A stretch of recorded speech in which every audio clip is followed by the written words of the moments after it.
Well, the St. Louis Cardinals are now 2 games below 500 after dropping a disappointing series to the Pittsburgh Pirates in Pittsburgh. Despite beating Paul Skenes in Game 2, overall it was a frustrating series for the Cardinals. So Andrew and I are going to break down what we saw from the series, well, any likes that we did have, potential dislikes, and what we maybe some changes we anticipate potentially happening between now, tomorrow's off day, and the beginning of the Philly series this weekend on this episode of Dealing the Cards. Welcome back into Dealing the Cards. My name is Josh. This is Andrew. Missing Sandy today, but he will make an appearance in some fashion. You'll see here soon. Yeah, we are St. Louis Cardinals podcast. Go live twice a week on the channel. We have Birds on the Farm as well, which is a minor league podcast with Sandy and Kareem, which the next episode will drop tomorrow. Yeah, and we are Cardinals enjoyers and like to continue to break down the team as the season goes on. And today we have a not fun breakdown of them after what was I think the Boston series. I don't think it's. I mean, obviously they got swept, and so like that's one part that wasn't as bad, but just overall wasn't as, I'd say, brutal of a series for the Cardinals. But it was disappointing nonetheless. I think going into Boston, you anticipate that team being a little stronger than the Pittsburgh Pirates this year. Winning a game against Paul Skenes and dropping the other two is kind of a little odd timing for this team. You kind of had each game had its own flaws.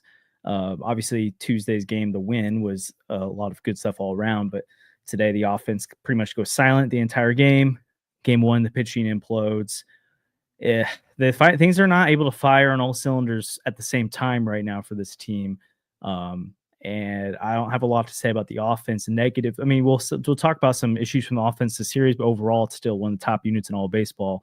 So it's just disappointing that today, when you have a no-hitter from Eric Fetty going and you give up 0 runs in the first 9 innings, that you're not able to win that game. But Andrew, yeah, what was your biggest takeaway from the series of the Pirates? And then we can go into a variety of storylines. We got an interference, a non-call interference to talk about. We've got a third base coach to talk about. We've got bullpen to talk. We got a lot to talk about. Yeah, I mean, it's a frustrating series. I was really encouraged by the way the offense looked against Paul Skenes.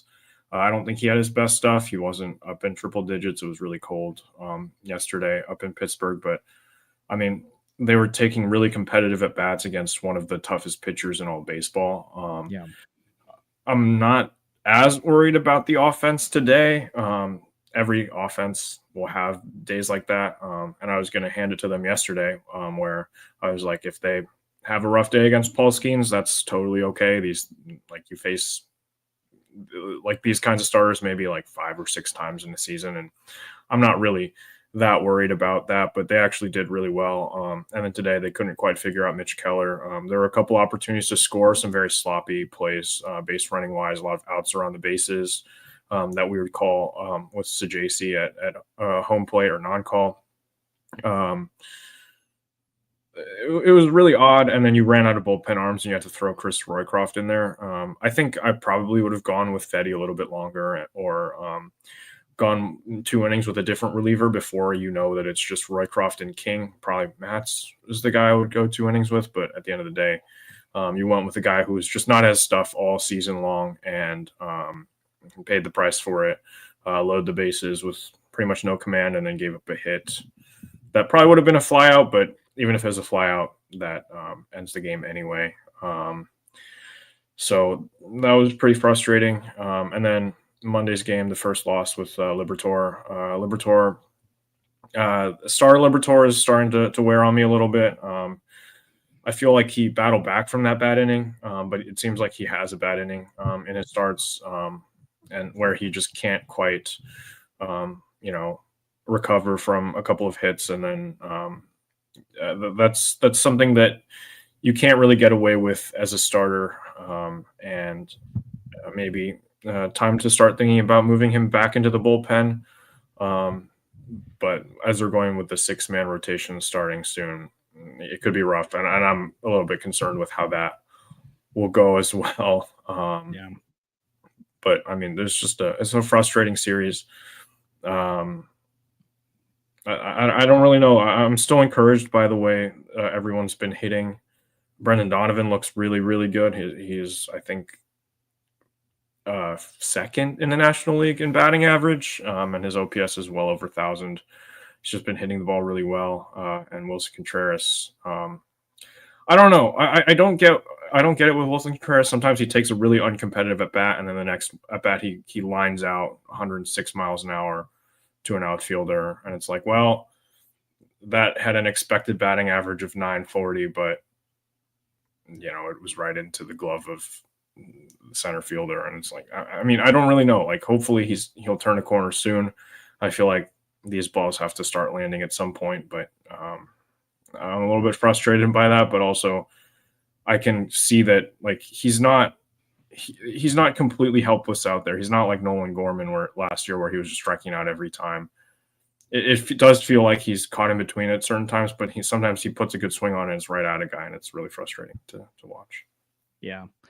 Yeah, I'm personally, I mean, if people are freaking out about Wilson Contreras, I can't say you're totally wrong, because I mean, I think, I really don't think it's fair to compare Wilson Contreras to Paul Goldschmidt in terms of like the warning signs type of stuff. So that's where I'd be like, all right, I'm not for that. But at the same time, people are like, oh, Paul Goldschmidt will figure it out. And then he never did. So you always have to leave the door open. That guy just for some reason decides to fall off a cliff one year. But that's not that's not the Wilson Contreras we saw in spring training. I'm not even talking about spring training stats. He was just locked in, hitting the ball with authority. He looked comfortable at the plate. It's not the Wilson Contreras we've seen the past few years. I'd be shocked if he's gone from one of the best bats in all of baseball to a guy batting 100, right? Like, that's just not going to continue. I don't know how much longer it's going to take for him to get back on track, and that's concerning. But like you, you had a couple overall takeaways there, but still highly encouraged by this offense. I'll share some bigger picture numbers about the offense here in a moment that like just speak to how good it's been overall and continues to be. Even in these frustrating series, for the most part, it really is the pitching right now. It's letting them down. They can't use that as an excuse by any means, right? They got to figure out how to overcome it. The pitching's got to be better. We all know that. But this offense can perform and produce. And it's in some ways, it was the biggest question mark coming into the year because of the fact that we saw such lows from it last year. But at the same time, it was the unit that had the most potential to be a real asset to this team, in the way that the bullpen, you're like, maybe it could be top 10 again, but like not the strength it was last year. The rotation just doesn't have the upside. Maybe when the unarms come up, but until then, it just doesn't have the upside to be something like a difference maker. But this offense could have been a difference maker. So far, it's been. And it's just really disappointing how terrible the pitching's been. So my biggest takeaway is you got to see major changes in the bullpen between now and this weekend. I would be shocked because Chris Roycroft isn't sent down to AAA by the time Friday rolls around and someone's called up in his place, whether it's Riley O'Brien, Scorsefo again, it's Ludis, it's who knows who the other guy could be. But at this point, Roycroft just clearly needs to figure some things out. He's an intriguing arm long term, but I mean, again, like we talked about bullpen arms, sometimes it's not your time. You got to figure things out. He's got to do that in Memphis. It's beyond time in St. Louis at this point for him to keep doing that.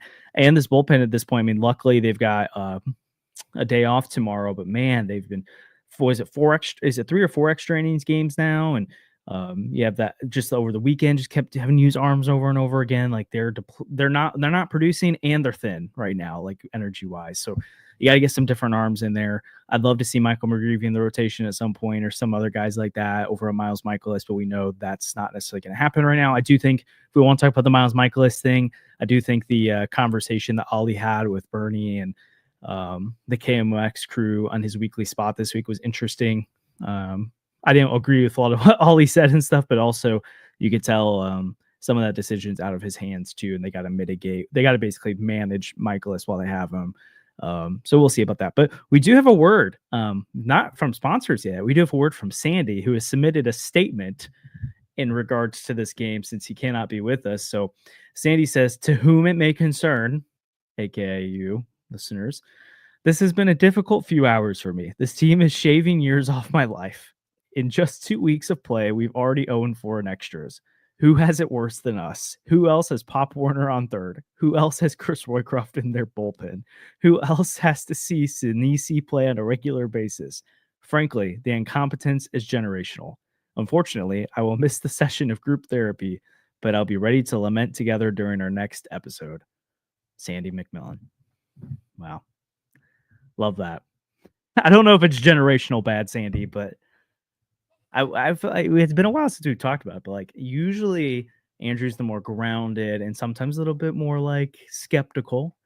I'm usually like, or well, actually, I don't know. I feel like Sandy's become the more like all over the place guy. I feel like he was the ultimate optimist for so long, and I was kind of trying to play both sides. And now I feel like I'm more optimistic, but try to be like grounded with it.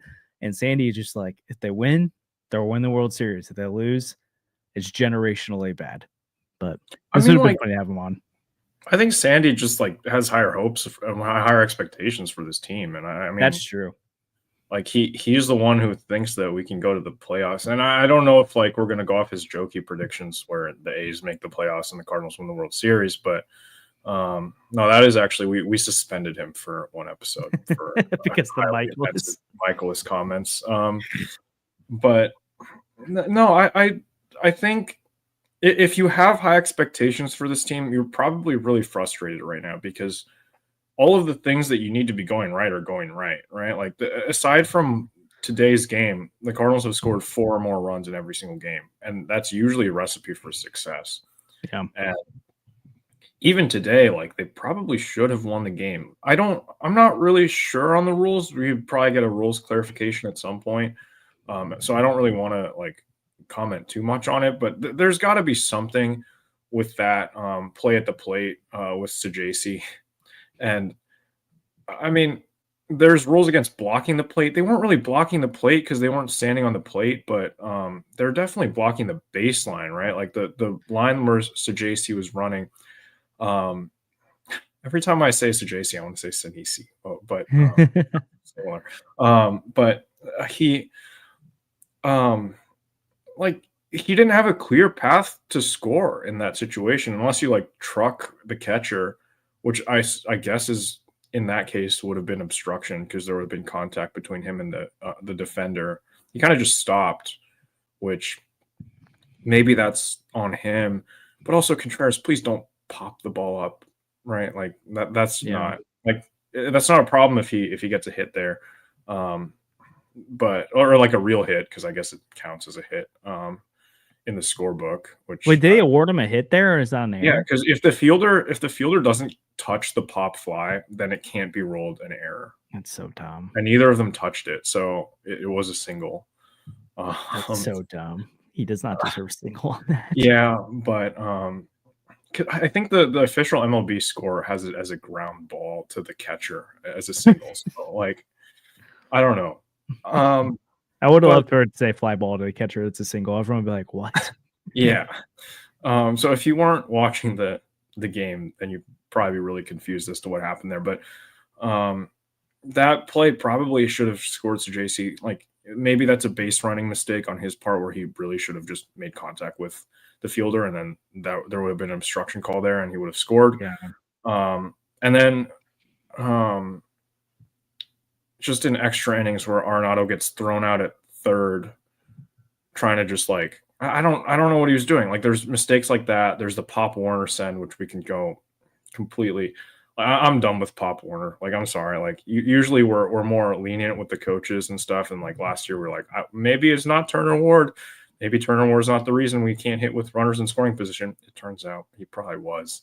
But like there's just been so many horrible sends by Turner Ward and so many horrible non-sends, like the Angels series with Brendan Donovan. Like I don't know.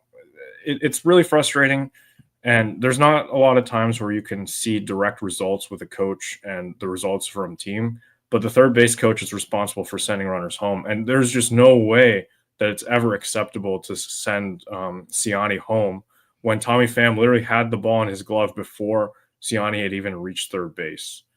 And if he stays at third, then you win the game that way, right? Then you have Helsley ready to go with a 1-run lead instead of, oh no, now there's one out and you have, was it Pages at first base in the 10th inning, and it's like, what are we doing? Like that, there's nothing that can be done in that situation there. And the Pirates also gave us a free out later on where Newpar threw out the runner at home similarly, but like you just can't you can't make those kinds of mistakes as a third base coach, and I feel like it happens more often than not with Pop Warner. So either needs to figure it out, because I feel like it's not that hard to figure out, or he's got to go. Yeah, it's so frustrating. That send was terrible. Like there were some tweets. Anyways, there's a tweet that was like questionable send, but it was a perfect throw from Pham. It was like, no, it was a terrible send. Everyone knew it. And it took a mediocre throw because the ball, Pham had the ball in his glove before I'm gonna keep calling him Sinisi, before Siani even got to third base, and it was not a great throw. It was just a throw at home, and he beat him by a mile. It was so bad. I don't know what Pop Warner was thinking there. I haven't seen anything from Ollie yet about comments on that. I would love to hear if he has any, because again, it's not the same. I don't like when people compare, like, well, he called out Tyler O'Neill, so he's called everyone for mistakes. I'm like, he didn't necessarily call out Tyler for a mistake. He called out Tyler for a lack of effort. So Pop Warner, I don't think it's not the same thing. Like incompetency can also be called out and should be, but it's not the same thing as like when Ollie also not on the team.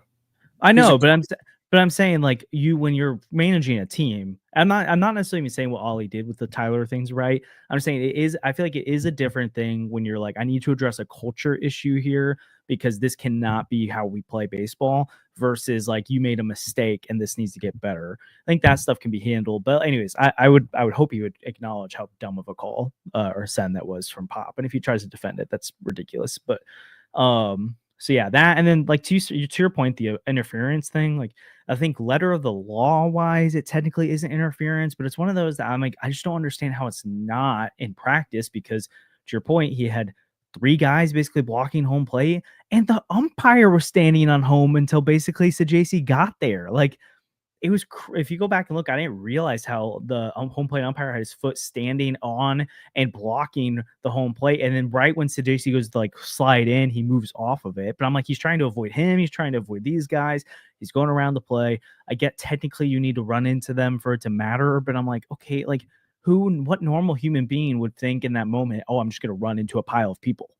Like you avoid them, you run around them. And so like, I think it should be clear to look at and be like, okay, he clearly ran, like if no one was in the way, Sajacy would not have a run around. He would have went straight for home plate. Like, so I think we can all have common sense and not say like, but like the umpire should be able to look at it and be like, oh, he did that because they're in the way. They shouldn't be in the way, or the run. So that was frustrating, but at the same time, I'm not going to blame the loss on that, or even Pop Warner. Like, I mean, again, those are mistakes that could have won the game, but clearly today it was the offense did not produce. 3 of 15th runners in scoring position, 200 batting average. Again, you didn't score a run in the first 9 innings of the game. Kind of a problem. But I'm not going to brag on the offense in terms of like last year where we did it all the time, because this team, even with this series, which they went 1 for 6, 3 for 9, and 3 for 15th runners in scoring positions. What's that, like 7 for 27 or something like that? Not great. 7 for 28. Even with that, they're still first in batting average for runners in scoring position on the year, third in on-base percentage, third in slug, third in OPS, and second in RBIs with runners in scoring position. Okay, as long as when they're keeping those kind of numbers up, I can't complain, because at this point, like it's not just inflated because there's 2 straight series where I feel like people started to complain about it a little bit. And it's like, okay, then the sample size will start to even out then. And so far, they're still obnoxiously good in those spots. And so I'm not going to give them crap about it. Here's a trend, though, I do think is worth noting. And I wonder what your thoughts on the lineup construction with this. Newpark, Contreras, and Wynn are basically their 3 worst hitters with runners in scoring position right now. And they all bat back to back against righties, right? Because you got Wynn batting 9th, Newt batting 1st, and Contreras batting 2nd. Right now, Wilson's 3 for 17, Newt's 3 for 15, and Wynn is 3 for 16. I personally don't think you need to change the lineup still.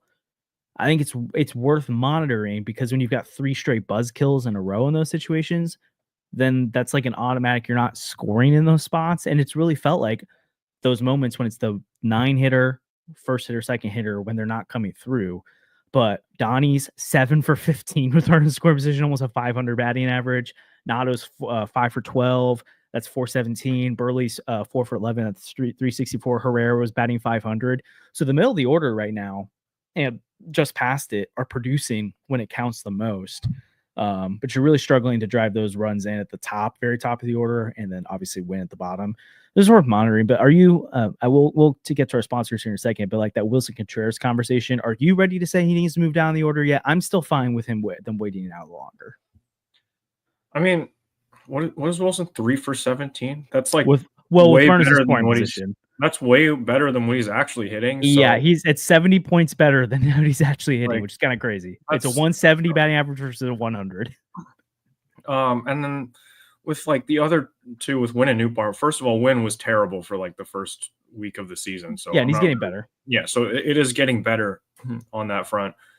And then I feel like, I don't know, like it's such a small sample where we don't really know yet how, like, if Lars Nootbaar is just bad with runners in scoring position, or if it's just like he's getting unlucky and he's hitting the ball right at somebody, right? Like, yeah, that'll all even itself out later in the season. I'm not really worried about that.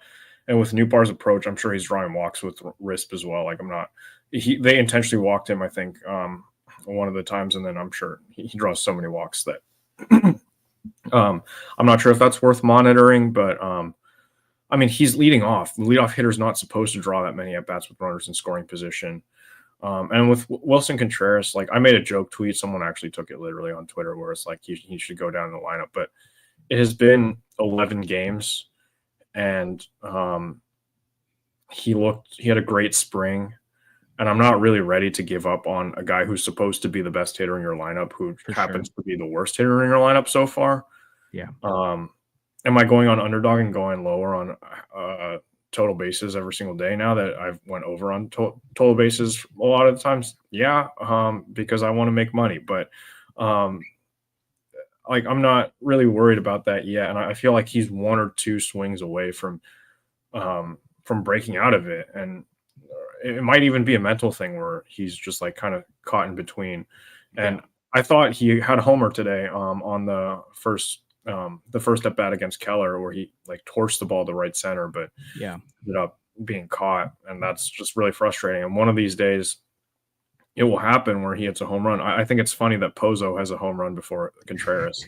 And that on the bingo card, who like I didn't even think would see a major league inning this year. But maybe it's also like, I don't know. I've always found it weird that like catchers are so bad at hitting, because I feel like they have the mindset of like, I kind of know what the pitcher's going to throw.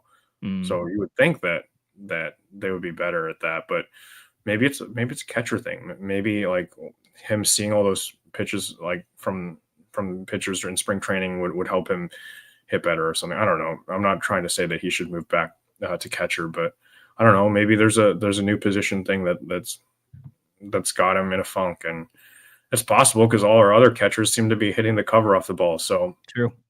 I don't know. I'm actually planning on looking into that a little bit more, because I'm 95% sure that Contreras as a Cardinal has been way worse offensively as a DH, and his best numbers have come behind the plate. Obviously, he's just playing first base this year. So, so sometimes for some guys, like, playing a certain position is a comfort thing, and it helps them. It's like with Devers, right? Like, where well, Devers, aside from against Miles Michaelis, has been terrible all year. And I don't know, maybe he's turned a corner now that he faced Miles Michaelis and went like 4 for 5. So true. We'll see. Well, we'll continue the Contreras conversation, the rest of this on the other side, speaking of our sponsors a little bit here. But as always, want to thank the presenting sponsor, the Deal in the Cards podcast. That's 314 Sports Cards and Collectibles. They're located at 9640 Olive Boulevard in Olivet, and they're open 10 to 5 Monday through Friday, and 10 to 4 on Saturdays and Sundays. Andrew's going to rip a pack while we're doing this as well. They buy, sell, and trade all sports cards and Pokemon cards. They have the newest selections of packs, boxes, and single cards of local players and stars from around the league. We know many of you checked them out already. You could rip packs like this as well. A good old Carlos Narvaez at the top. Okay. And Luis Robert, future Cardinal. Not really. Could have been a Cardinal. Should have been one. Okay. Luis Hill. Can you see these? I can't. Okay. Marco Luciano. Dylan Cruz for the audio only. You pulled a really nice McGreevy card last time, right? I did. Verlander, Logan Gilbert. Nice. Shea Whitcomb. Okay. Eloy Jimenez. Wow. What a drop off for him. Willie Castro. And call to the hall, Mike Schmidt. Nice. Gunner. Okay. It's a fun card. I like the look of that one. What is that? Is it the strikeout leaders? I see Shota. Oof. Sale Wheeler and Shota and Cedric Mullins. Nice. Well, you can get your own packs or box sets over at 314 Sports Cards Collectibles, or if you're on the hunt for a certain card, go do that as well. It was kind of cool this weekend. Friend of the podcast, Brendan Donovan, if you saw him share on Instagram, he met up with like a Boston fan and they made a trade, or Donnie signed some things for him and gave him like a used bat for the game, and then the guy gave him like the special Goldie card that Donnie had been after. So a lot of people are getting this in the sports trading stuff right now. Cards. I'm interested in upping my collection. You should too at 314 Sports Cards Collectibles. We also want to tell you about one of our other sponsors, and that is Underdog Sports. The Deal in the Cards podcast is proud to be partnered with Underdog Sports, our favorite place to play fantasy games. You're now eligible to play in Illinois, Missouri, Indiana, and 37 other U.S. states. You got to check out Pick'em. It's so easy to play. You just pick 2 to 8 stats of your favorite players and choose whether they'll go higher or lower. You can win 20 times your money by going 5 for 5. If that sounds like fun, sign up with our promo code CARDS to claim your first free pick plus first-time deposit offer up to $1,000 in bonus cash. We can't wait to see your entries. Make sure you use that promo code CARDS. You see on the screen now. If you're listening on audio, click the link in our description. You know, a lot of you have already used it already. And again, you can do a first-time deposit offer up to $1,000 in bonus cash and a first free pick 'em. The baseball ones are really fun. I've been doing pretty well with those. So definitely. I have never not hit on a lower Eric Fetty strikeouts. And I think I do it every single time he pitches because, and it's the line's always set at like 4.5. And I'm like, he's not going to get there. This is just not going to happen. And then he doesn't. I think he had 2 today. And I still lost because I had higher on Shota strikeouts. And I don't think I've ever won a Shota one. And I go higher, lower. Like I alternate sometimes. I'm like, he's going to be really bad today. And then he strikes out 10. And then today he was terrible. You just gotta, for the sake of the rest of us, you just need to bank on him being good every time. Put $1 on it, like every time. Yeah, that he's gonna be good. So a couple of housekeeping things of that. So I want to real quick comment. I'm agreeing with you on the Contreras side of things, right? And to your point about Newbar win, like that is extra context. Was like Newbar on the season's been great, so like I'm not too concerned about that. The runners in scoring position thing. Win again, swinging a hotter bat lately, so like he's gonna be fine. Contreras, I think at some point will figure it out. I just think that contributes to part of this issue when you got 3 of them in a row that aren't producing. But to the Contreras thing, I highly doubt we're really talking about this all that much if the pitching was even just league average right now, because this lineup is so good that a league average pitching staff, they're multiple games over 500 right now. And instead of being competent, I feel like we've had this exact opposite discussion before. Yeah, literally. Last year, we're like, well, the pitching staff was average. The bullpen was good. The bullpen was really good. Yeah, but the rotation was like 15th to 20th until the end of the year. Then it really started to fall off again. But you're right. The lineup was terrible. But this year, the lineup, again, even just normal rankings. So outside of runner scoring position, they're 4th in runs batted in, 2nd in average, 2nd on base percentage, 5th in slug, 4th in OPS as an offense as a whole. Team pitching, they're 30th in ERA, 28th in starting pitching ERA, 23rd in bullpen ERA, 13th in starting pitching innings, which that one was interesting to me. It felt like it was going to be a lower number, but they actually have the 13th most innings from the rotation so far. So I think there's been some flack that Ollie's gotten from fans, and there's really maybe the Fetty start today, but for the most part, I haven't disagreed with when you've pulled a starter. It's early in the season, so a lot of these guys just aren't baked to go 100 pitches yet. Second, like Sonny Gray specifically, like the other night, like he's a guy that was late to his throwing program, and we saw what happened when they tried to get another inning out of him in his second start. He gave up a grand slam. I think it's fine that they're have a shorter leash of the starters right now. Problem again is, but overall the pitching is not performing, and I was waiting for it's the worst loss of the year gift. It could have been thrown out there. That's fair. For today, it was that's fair. Yeah, it was just like, man, the pitching was actually good today. We didn't win the game, but again, that's the point. It's like, man, if this is easily the best pitched game of the year, and it's not even close. And I know, I get it. You had a no hitter and a shutout going, but like my point, like I think they've given up at least 3 runs in every game. I think. Which 3 runs is fine, but again, they've had all these blowups. That if the pitching was fine, then I don't think. I mean, people would always complain about something. So Wilson Contreras, that would be under the microscope, but it wouldn't have impacted things as much as it has. And so it's just really frustrating that this lineup has been so good so far, and the pitching's just been so mediocre across the board. Yeah, I mean, I don't know. Continue. I lost my train of thought. So something that I do think is like a silver lining here is like, okay, you have, I don't like that Fetty blow up start. You're going to have some blow up starts. So they're going to happen sometimes. I think overall, though, I expect more average, like from that top three, Sonny Gray, Fetty, Palante. I expect them to be pretty good this year. I don't see any of them being terrible. Miles Michaelis, I see being terrible. Matthew Liberatore, it's kind of like I'm fine. I'd much rather have them have Libby in the rotation right than Stephen Matz because they're giving a young guy a chance. But at some point here, if Libby isn't going to get going, then it probably needs to be McGreevy or Quinn, or someone else. Maybe Matz, but I think one of those guys could probably be ready.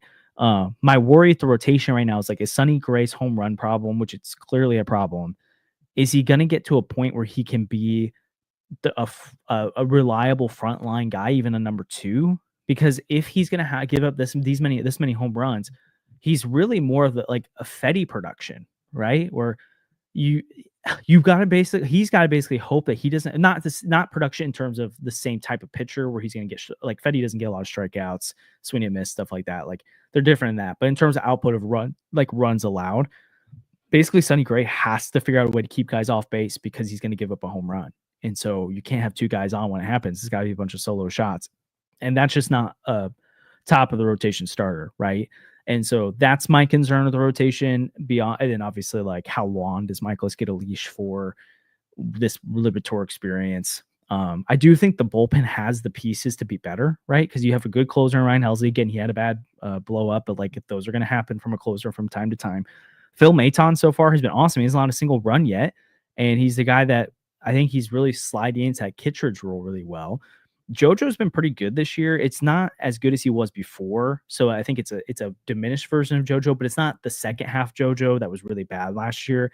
It's a quality, a higher end middle innings guy, kind of high leverage guy, but not quite. You don't feel really great about it. Fernandez looked a little bit better today. Kyle Leahy's looked really good so far. So could he fill into that Ryan Fernandez role from last year as a guy that's like your fourth arm? I think you potentially have like four high leverage guys you can rely on, which is half your bullpen. So that's helpful. But again, when you've got Roycroft blowing up, Fernandez blowing up, King hasn't been great. Steven Matz is fine, but again, like he's got a weird role right now. I'm worried about the bullpen. So do you see, like, besides Roycroft, do you think there's a potential option for Fernandez or King or any of these other, like, I mean, Leahy, you won it, but do you see any others moves potentially besides Chris Roycroft? Yeah, I mean, the bullpen is, as a unit, has been really, really bad. And I kind of expected that going into this season, where it was like the bullpen was just so good last year and was the reason you won so many games, and bullpens are so volatile that, like, just kind of happens like that year to year. So I feel like we can't really get a steady bullpen one year to the next. Like the bullpen was good in 22 and it was bad in 23 and it was good in 24. And I was like, well, it's going to be bad this year. But anyway, that's just how I feel about these sorts of things. So I'm not like surprised that this is happening, but there needs to be some changes. Roycroft is like, his stuff just isn't playing right now. He can't find the zone. So he needs to go down to AAA and work that out. Like you can't do that here, especially when, like, if it was, like there are certain exceptions to this where, like, if Michael McGreevy were to come up and he had a bad start and he couldn't really locate, you're not going to send him down right away because he's one of the guys that you're really looking at. But Chris Roycroft is not one of the guys that you're really looking towards as part of your future. Like maybe he'll be a middle reliever in years to come, but his ceiling is really not going to be that impactful for this team going forward. So you need to let him go down to AAA and work it out, give someone else a chance, like Riley O'Brien. It didn't work out for him last year, but I feel like seeing what you have in that arm is a lot more valuable and more important than seeing what you have in Chris Roycroft. Yeah. And some of these guys are just taxed, right? Like Ryan Fernandez, I feel like is out there every single day. And against Boston and these extra inning games, like it's just hasn't looked good. Maybe that's the weird base runner rule. I feel like a lot of the Cardinals relievers have gotten burned by that, where like they walk a guy and then the game's kind of over. They play small ball. And like, I don't know. I'm not ready to give up on Fernandez yet, but maybe he needs a trip down to Memphis just to get another fresh arm up, to just see what you have, and it's got to be better than what we're dealing with right now, right? I think the only three guys that are, or the four guys are safe, right? JoJo is the lefty that you rely on to get those big outs. Steven Matz, I guess you can't send down. Ryan Helsley had that terrible outing against Boston, but that's just one weird thing. Every closer will have one or two blowups throughout the season. He just happened to have his at a time where we really needed to win that game, and it didn't happen. So that's frustrating, but bad timing. Phil Maton hasn't given up a run, so it doesn't really matter. Kyle Leahy, aside from opening day, hasn't given up a run. So John King, I know Sandy's not in here to glaze him today, so I can go all out. Like, I feel like a lot of the guys I don't like are the guys that Sandy glazes and then are just disappointing, right? Because you have this guy who's just always talking good about him. It's like Gallegos, right? Like, you would always glaze Gallegos, and then you would go out there and be terrible. And then I'd be like, why is he glazing this guy? He's not good. But John King, like this year, it just hasn't worked. It's been really bad. He's walking batters at a rate that's not really characteristic to what he normally does. And then, like, it's frustrating, right? Because like he'll allow a ground ball and it sneaks through, and then he gives up runs. John King has allowed every single inherited runner he's had this season to score. So you can't really rely on him to do much of anything. And it seems like, I mean, I would have gone to King instead of Roycroft in that inning, because I just feel like King at least like hasn't looked unplayably bad. Roycroft just does not look like he has it. But either way, it's not good. Fernandez in the chat isn't out of options. I think it was just last year with Rule 5 where you could send him down. But now that he's spent a whole year on the Cardinals, there's no risk of him going back to Boston anymore after that. So I'm not worried about that. So I think you go ahead and send all three of them down, and you bring up well, King and Roycroft aren't guys you were going to throw in high leverage anyway, so you just get some more innings. You bring up like a Ryan Ludus or whoever, just like to have. And hey, Ryan Ludus hasn't given up a major league run yet, so who knows? I don't know. But and then O'Brien and like a Roddery Munoz, try to fill that out, and just cycle the Memphis shuttle, right? Like that's something that this team has done a lot. It's something that the team did a lot last year, where it seemed like they were always sending down a guy that had a good outing, right? It felt like Leahy and Roycroft were kind of those guys. Leahy's, I think, probably the second or third guy that you go to. Well, the third guy, because Maton's the second guy you go to out of the bullpen and high leverage. I feel like JoJo's probably still above him, right. But he fits in that conversation now. That's like the fourth. He fits in as like a high leverage circle of trust kind of guy, which I mean, we put him in D tier. Sorry, Kyle. Yeah, I do wonder. Like, we'll probably have to do this at some point soon, where we do our tier rankings. But I feel like at least 3 relievers would go in F tier at this point in the season, right? Yeah, probably. And if you tried to, Roycroft and Fernandez would all go in F tier. Yeah, just really. But it's also tough when you've only had a couple appearances. It's like, but again, they've had multiple bad appearances, so it's not just one blow up. But I don't think they have to move, because I said major changes to the bullpen. I really think you probably only need to do the Roycroft one at this point, unless they're anticipating King or Fernandez or kind of out of gas right now. Then I would make a move there. But like, I would be fine with them moving King down. I just don't really know. I think O'Brien is a clear option to me, or Munoz to come up for one or both of Roycroft, King. Fernandez looked better today, and again, we saw a lot from him last year, so I'm fine to keep him up.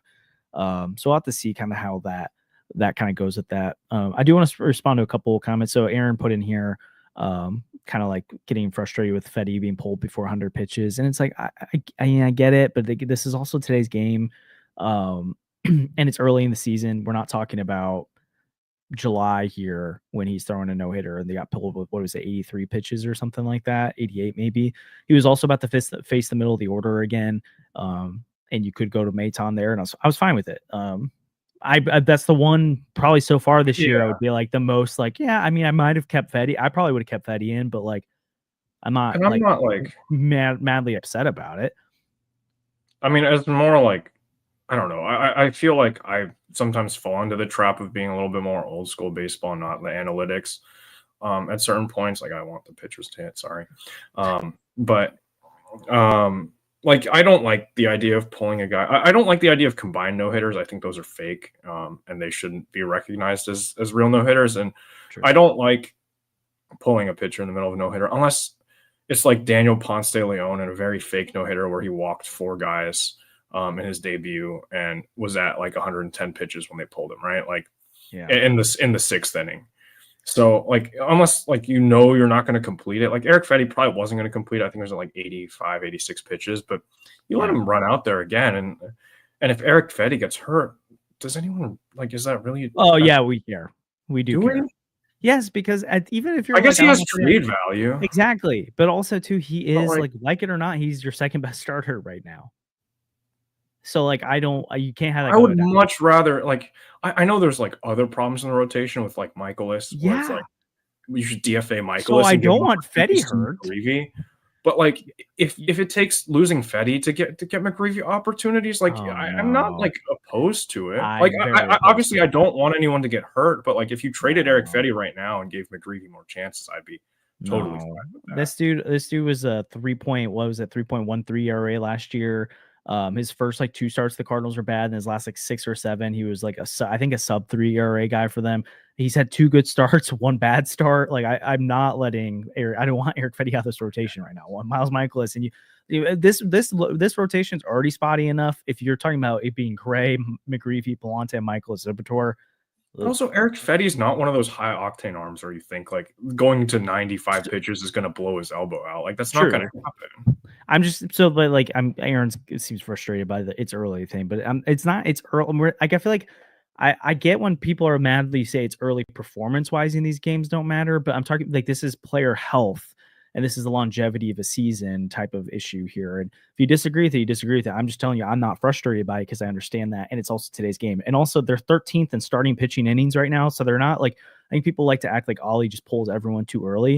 And if that was true, then they would be among the bottom in baseball in innings pitched from the rotation right now. But they're not because it's also because Miles Michaelis went 2 innings the other day. It'd probably be higher if he. Yeah, to be even higher. And so it's like Ollie is letting the guys go. And so but there's a little bit of a cap this early season. If you don't like it, that's fine. I'm just telling you that's how today's game is. So I'm not going to yell about it because it's not going to change.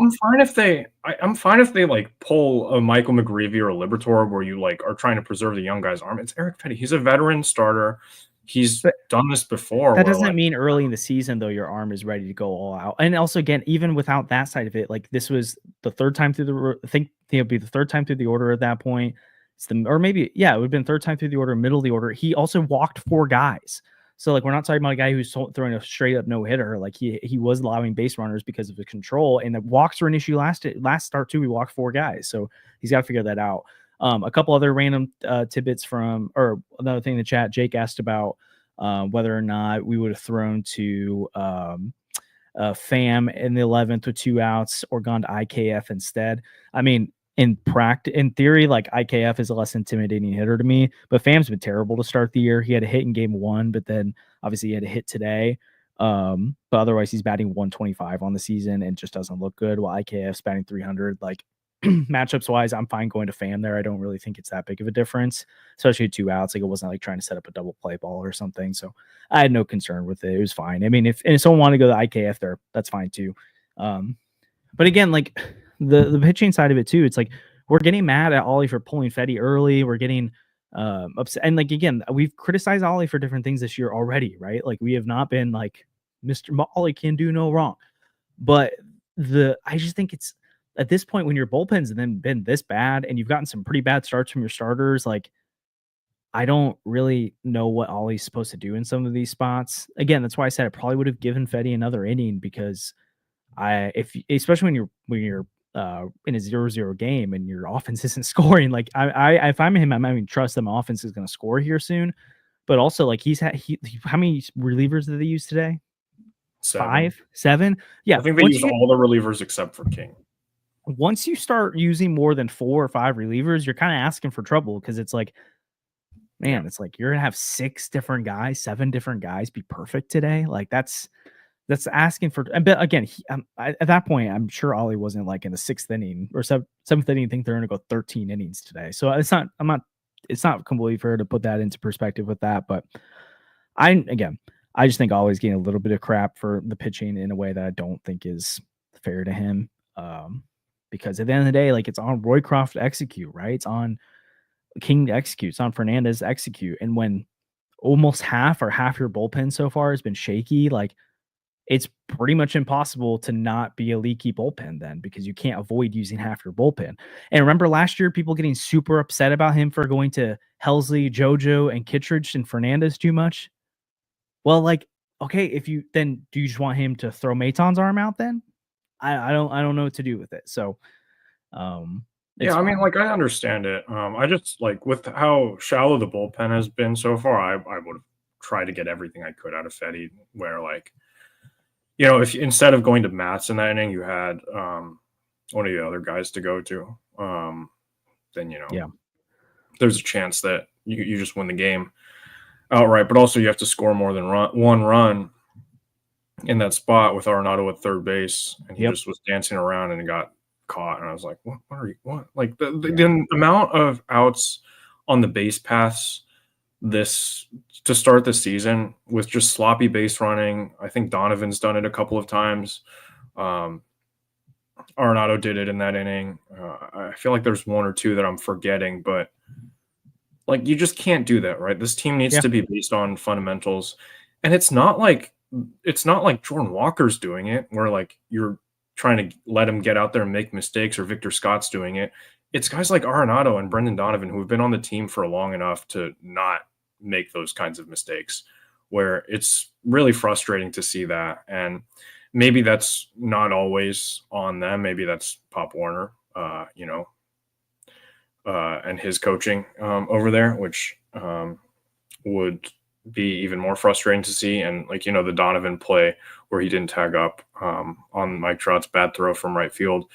Like that, I don't think that was on Donovan to not go. I think Pop Warner did not send him.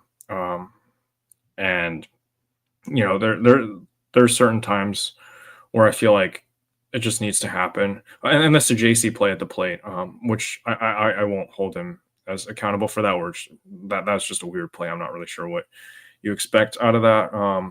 But it's just really, really frustrating to see that sort of thing. And then the new bar getting thrown out at third, it's annoying because you don't like making the third out at third base, but I mean that was one of the plays that needed a perfect throw, and it was a perfect throw. Not even like that was like one of the best throws I've seen. Like that was incredible from Abreu. So like that one, I'm not gonna give Pop Warner crap for that one. Like, and Newt should have gone, but. I'm interested though as we wrap up the conversation a little bit because I think we've kind of in the chat also we just ragged on the bullpen, but the bullpen did its job today. The pitching did its job today. The frustration of today, it's like the one day it finally did its job, the offense didn't. And I'm not going to rag on the offense too much. Like the offense is the reason they lost the game today. So yes, it's their fault, but like overall they have been incredible. So I'm like it's going to happen sometimes. It's just frustrating as an entire experience that the one day you got the pitching, you didn't get the hitting. But you don't need to dog on the offense for having one off day, right? Like the Monday game was like okay. You were also sitting a lot of your guys, right? Like you lost a 10 hit streak on the last day while you were trying to tie the record, which is kind of annoying. But you had Pozo in the lineup, you had Ciani in the lineup, and you had was it Sajasi in the lineup as well? You were giving a lot of guys off days. Arenado wasn't playing. Scott wasn't playing. A lot of the guys that have been doing your hitting were not playing. And it's like, well, after a doubleheader where you just got rocked in both games, you need to give some guys a breather. And I'm totally fine with their performance the other day. That was giving up 4 runs in the 7th inning, right? Like that's not an ideal situation. The game would have been tied. So I'm not mad about that. And then you scored a bunch of runs off Skenes and you had an off day, right? Like the Dodgers yesterday, like that you've been talking about how good the Dodgers have been all season. Oh, they can't lose. And then yesterday they scored 2 runs off some national star I've never heard of. Yeah. right? Like these things happen to good offenses, and I'm not really Sure. that worried about it. I think the So Nationals called up some random guy, and he, that was his first major league start, and he shut down the Dodgers lineup. And these things happen. Yeah. Every team That's will where, go. yeah, it's like overall, I'm not going to complain. Like, it's still fair to say, yeah, the offense did not come through today. It's the reason they lost, but I'm not going to freak out about the offense because they're going to have days like that. Just like every once in a while, it's okay for pitching to blow up because it's like that will happen in 162 games, but like the season has been blow ups and that's a problem. But I do want to, yeah, and I have seen enough. Like Samuel, like I agree, and this is where I'm segueing into my next point. And I think Andrew's still seeing enough from this offense. It still ranks top 5 in every statistical category with runners in scoring position or not in scoring position. What, and this is like I'm gonna ask you a question and I'm gonna make a point off of your answer. What going into the season do you think was like, what was a successful season for you? Like, what did you need? What did you want to see from the Cardinals this year? Big picture, like, is it? Well, I want to see that they give these young players a run, and I think they're doing half of that. Yeah, right. Like they're giving the position players a run, where you're trying to figure out. I think the big 3 you wanted to figure out is what do you have in Nootbaar, Walker, and Gorman. Yep. And Gorman's on the IL. I think hopefully is he eligible to come back for this next series? Yeah, so he might be back. Hopefully he will, like, because I remember it wasn't a particularly serious injury. It was just like back tightness or something, which is something he's dealt with in the past, which is a little bit concerning. But or maybe it was a leg thing. But I think he'll be able to come back soon enough.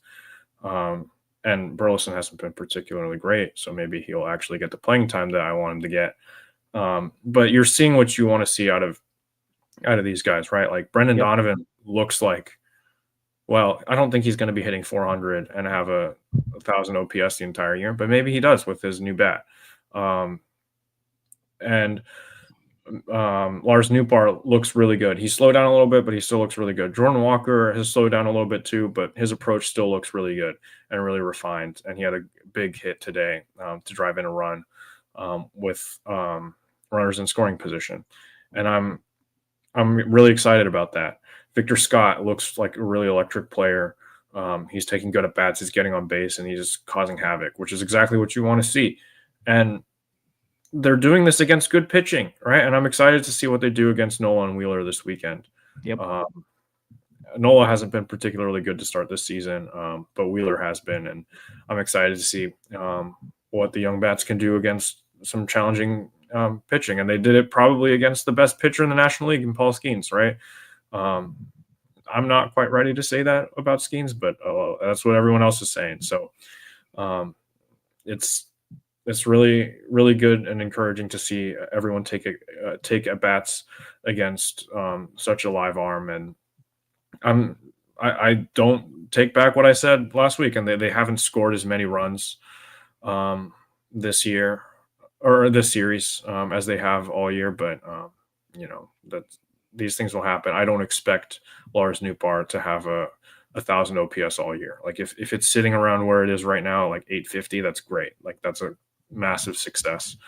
And if Jordan Walker starts to turn it up, starts to elevate the ball a little bit, which we've seen him start to do like later in these seasons, like he starts to get these hot stretches, I'm really excited to see what we have in him as well. And the defense looks bad, but it looks improving. I don't know. There's a couple plays where I feel like he's cost us runs, but then he made a pretty good catch. I think it was today. Maybe it was yesterday. So you just need to give these guys runs. But like I said last week, you need to give that on the pitching side too. And that hasn't happened. And hopefully, I mean, I don't want to say it's April, and I don't want to say that I want to see this team lose. But Miles Michaelis is pitching on Saturday against the Phillies. So if we wanted to win that game 12-10, that would be nice, I wouldn't mind that. But I'm excited to see what happens against Bryce Harper and Kyle Schwarber and Trey Turner and Castellanos. That should be really exciting for Miles Michaelis. Yeah. So that's the point I wanted to make, is that it's impossible not to watch all these games and want the best for the Cardinals and not get frustrated by the game to games. But if I'm looking big picture at the season so far, This is about as good as it could have gone, considering how bad it's gone. Does that make sense? Like record-wise, it's bad, but like the performances, individual performances, which this is a year. If there's ever a year to be thinking about the future and to be looking at individual performances more than the team and like the team record, this is the one. And the guys that are a part of your future, the lineup, is performing.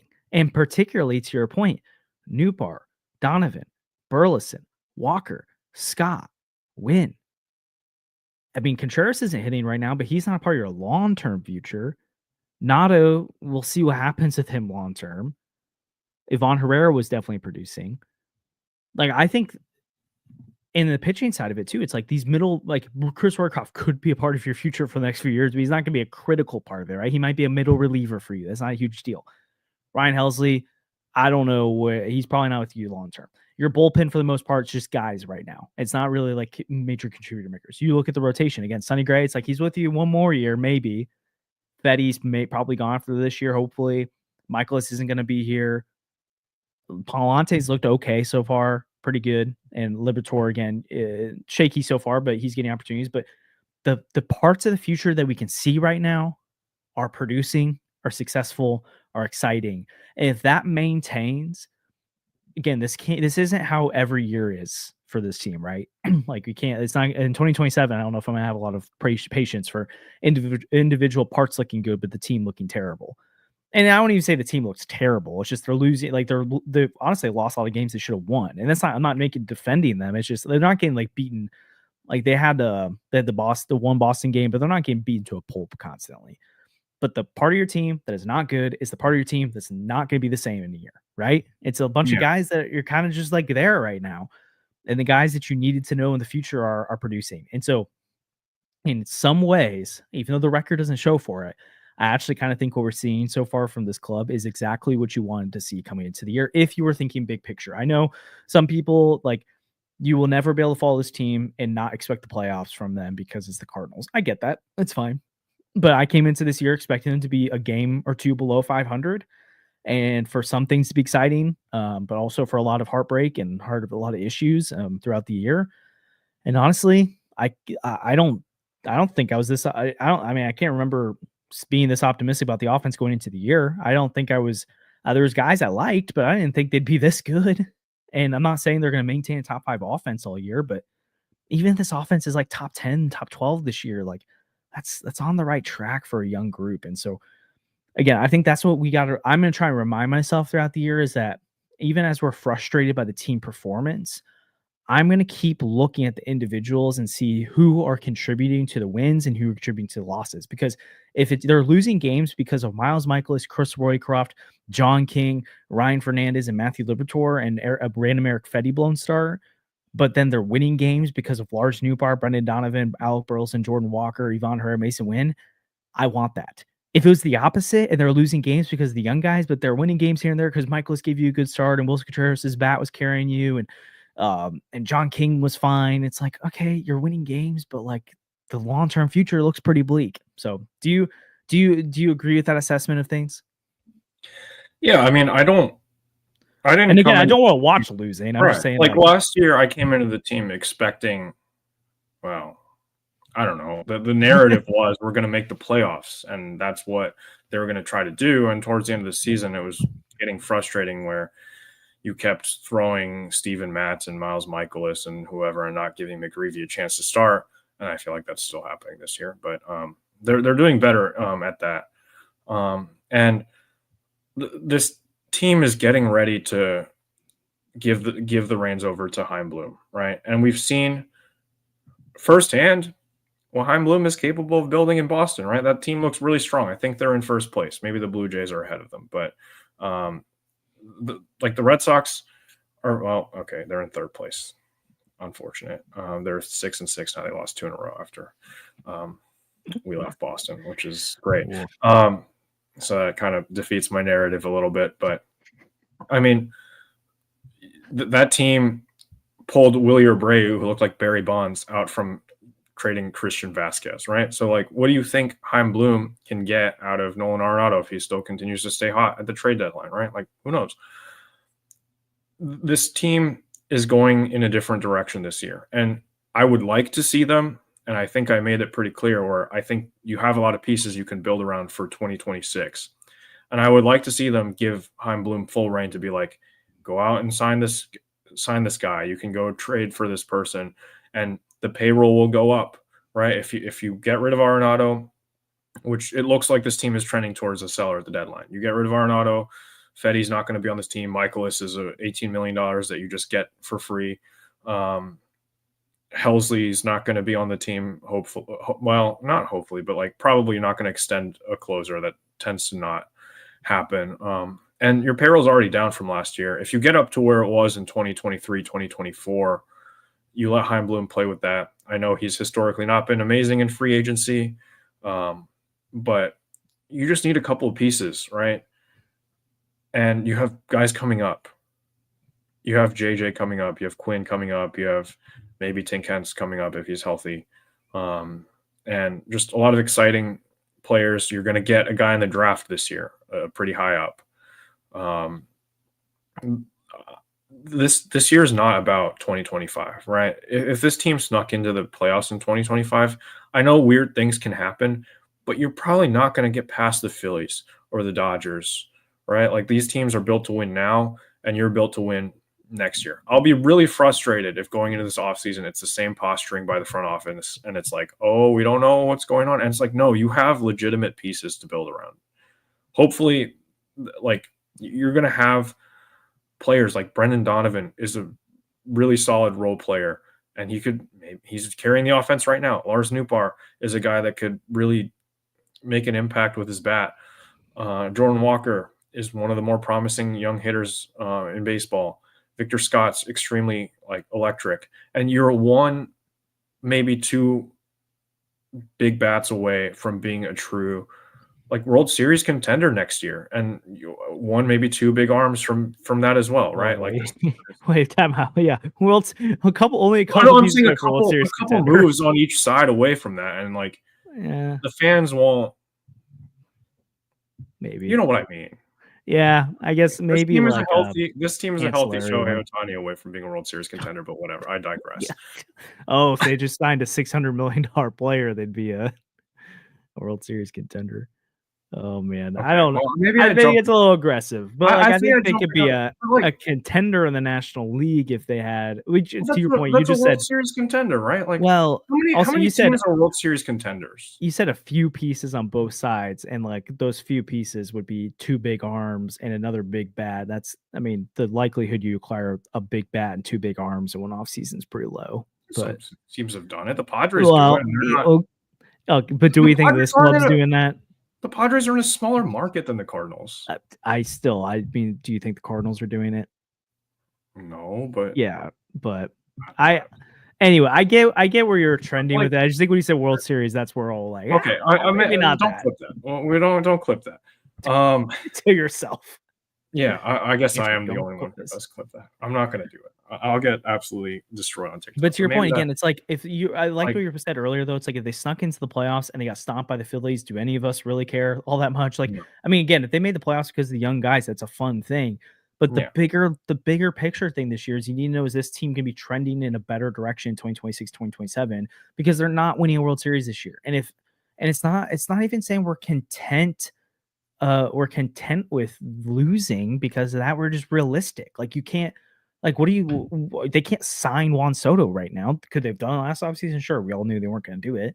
And they don't have the ability to go trade for an ace and a bunch of this other stuff. They got to keep building this year. This offseason, you can start getting frustrated if they don't be more aggressive with the moves. But that's why we're saying, right here, right now, this team is not going anywhere this year.